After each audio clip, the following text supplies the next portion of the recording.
67வது சர்க்கம். சீதையின் வசனத்தை அனுவதிப்பது. மகாத்மாவான ஸ்ரீ ராகவரால் இவ்வாறு சொல்லிக் கேட்ட ஹனுமந்தர் உடனே சீதையின் மொழியை முற்றும் ஸ்ரீ ராகவரிடத்தில் அறிவித்தார். புருஷோத்தமரே, ஜானகி தேவியார் சித்திரக்கூட்டத்தில் இந்த முன்னடந்த விருத்தாந்தத்தை அபிஞானமாக சகல விவரங்களும் அடங்கியபடி சொன்னாள். உம்முடன் கூட இருக்கையில் சுகமாக கண் வளர்ந்த ஜானகியார் முன்னதாக விழித்தெழுந்தனர். ஒரு காகம் பறந்தோடி வந்து மார்பில் முரட்டுத்தனமாய் காயப்படுத்திற்று. பரதனுடைய தமையனாரே, பின்பு தேவியின் மடியில் நீர் கண் வளர்ந்தீர். மறுபடியும் அதே பறவை தேவிக்கு இன்னும் வேதனையை உண்டு பண்ணிற்று. ஒரு தடவைக்கு பல தடவையாய் மேல் விழுந்து மிகவும் புண்படுத்திற்று. அப்பொழுது அவளுடைய இரத்தத்தால் நீர் நனைந்தவரானீர். அனிஷ்டத்தால் எழுப்பப்பட்டீர். பகைவருக்கு காலனே, அயர்ந்து கண் வளர்ந்து கொண்டிருந்த நீர் அதே காக்கையால் ஓய்தலின்றி துன்புறுத்தப்பட்ட தேவியாராலேயே அனிஷ்டத்தால் எழுப்பப்பட்டீர். மகாபாகுவே, மார்பில் புண்படுத்தப்பட்டிருப்பதாக கண்டு உடனே சினம் கொண்டவராய் பாம்பு போல் பெருமூச்செறிந்து அவளை பார்த்தும் இப்படி பேசினீர். அச்சமுற்றிருக்கிறவளே, உனது மார்பு எவனால் நகங்களால் புண்படுத்தப்பட்டது? சீற்றம் கொண்ட 5 தலை நாகத்துடனேயே எவன் விளையாடுகிறான்? உடனே நாற்புறமும் கண்ணோக்கியவராய் அவளுக்கு எதிராகவே குருதி படிந்த கூரிய நகங்களுடனே நின்று கொண்டிருந்த காகத்தை கண்டுவிட்டீர். அந்த காகம் இந்திரனுடைய மைந்தன், பறவைகளில் சிறந்தது, கதியில் வாயுவுக்கு நிகரானது. ஆதலால் சடக்கென மண்ணில் மறைந்துவிட்டது. அறிவுடையோரில் சிறந்தவரே, மகாபாகுவே, நீர் அந்த காக்கை விஷயத்தில் ஆனது பற்றி ஆற்ற மாட்டாதவராய், சிக்ஷிக்க எண்ணம் கொண்டவராய் கொடுமையான தீர்மானத்தை விதித்தீர். அந்த நீர் தர்பாசனத்திலிருந்து ஒரு தர்பை புல்லையே போதுமென கொண்டு பிரம்மாஸ்திர மந்திரத்தால் ஓதிவிட்டீர். பக்ஷிக்காக சித்தமாகப்பட்ட அந்த பற்றி எரியும் ஊழி தீயென பற்றி எரிந்தது அந்த புல். நீர் கிளர்ந்தெறியும் அந்த தர்பை புல்லையே காக்கையை நோக்கி விடுத்தீர். என்ன சொல்வேன்? அப்போதிலிருந்து அந்த தர்பம் எரிந்து கொண்ட காக்கையையே துரத்தி கொண்டு அதன் பின்பே சென்றது. அது 3 உலகங்களையும் ஓடி அலைந்து பார்த்து மகரிஷிகளோடு கூடின தேவர்களாலும் தந்தையாலும் கைவிடப்பட்டதாய் காப்பார் ஒருவரையும் பெறவில்லை. காகுத்சரே, சத்ரு சம்ஹாரகரே, அது அஞ்சி நடுங்கியதாய் மறுபடி உமது சந்நிதிக்கே வந்து சேர்ந்தது. சரண்யரான நீர் தரையில் சரணமென்று வந்து விழுந்து கிடந்த அதை கொலைக்குரியதாயிருந்தும் கிருபையால் காத்தருளினீர்.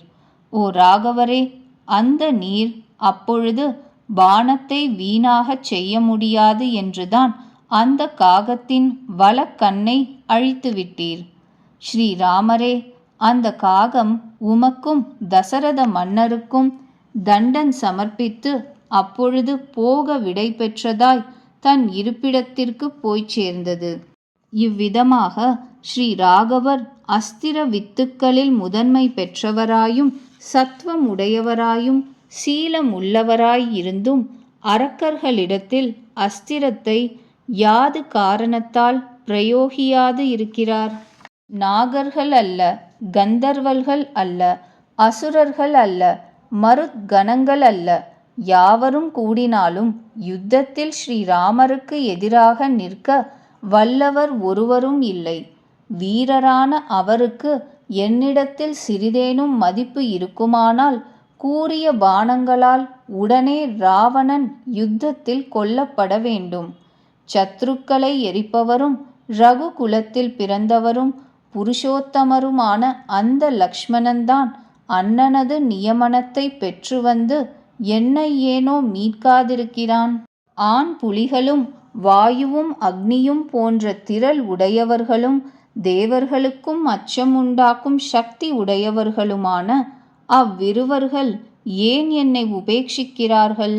சாமர்த்தியமுடைய ஜெயசாலிகளாய் சேர்ந்திருக்கும் அவ்விருவர்கள் என்னை கவனியாதிருக்கிறார்கள் என்கிறதால் எனக்கே மகத்தான துஷ்கிருத்தியம் சம்பவமாய் இருக்க வேண்டும்.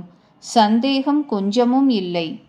வைதேகியால் இரக்கம் எழும்படி கண்ணும் கண்ணீருமாய் சொல்லப்பட்ட வச்சனத்தை கேட்டு அந்த அம்மணிக்கு நான் மீளவும் பின்கண்ட வச்சனத்தை விண்ணப்பம் செய்தேன்.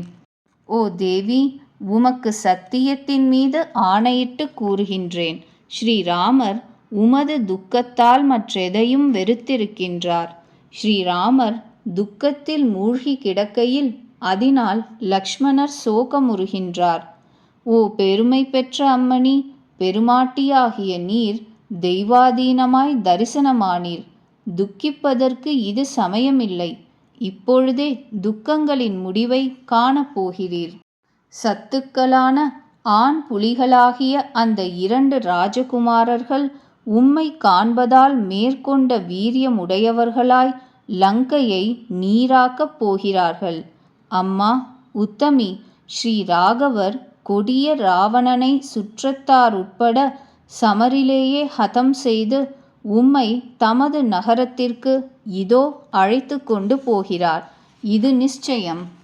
ஸ்ரீராமர் இவ்விஷயத்தில் உள்ளபடி உண்மையை கண்டறிய வேண்டும் என்றபடியால் இது விஷயமாய் அவருக்கு பிரீத்தியை விளைவிக்கிறதாகிய ஓர் அடையாளத்தை புண்ணியவதி நீர் கொடுக்க திருவுள்ளம் பற்ற வேண்டும்.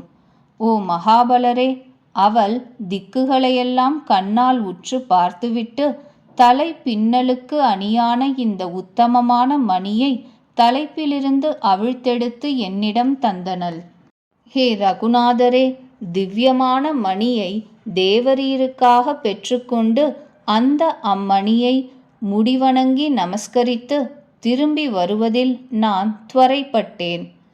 கஷ்ட தசையிலிருக்கும் பெருமாட்டியாகிய ஜனகர் திருமகளும் என்னை திரும்பி போய் விடுவதில் ஆயத்தமாயிருப்பவனாய் சரீரத்தை வளரும்படி செய்து கொண்டிருக்கிறவனாக கண்டு நான் திரும்பி போய் விடுவதில் மனம் பதறியவளாய் சோகத்தின் வேகத்தால் மிகவும் சங்கடப்படுபவளாய் கண்ணீர் நிறைந்த முகமுடையவளாய் அழுவதால் தட்டு தடுமாறி பேசுகிறவளாய் இன்னும் இப்படியும் சொன்னாள்.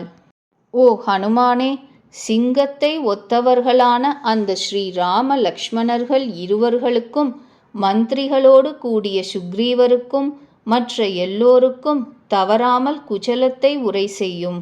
மகாபாகுவான அந்த ஸ்ரீராகவரே, இந்த துயரக் கடலாகிய கட்டினின்றும் என்னை தப்புவித்தார் என்னும்படி நீர் காரிய முடிவிற்கு அருள் புரியும்.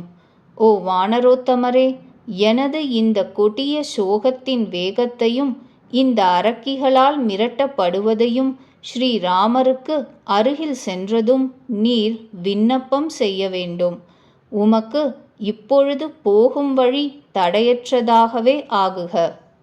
ஹே ராஜராஜோத்தமரே, சீதாதேவி இப்பொழுது என்னால் சொல்லப்பட்டதான இந்த மனச்சோர்வை காட்டுகிறதும் வினயத்துடன் கூடியதுமான மனுவை தேவரீருக்கு சொல்லி விடுத்தாள். தேவரீர் சீதையை அவிச்சின்னமான கற்பு நெறியில் இருப்பவளாக ஆய்ந்து உணர்ந்தே திருவுள்ளம் பற்ற வேண்டும்.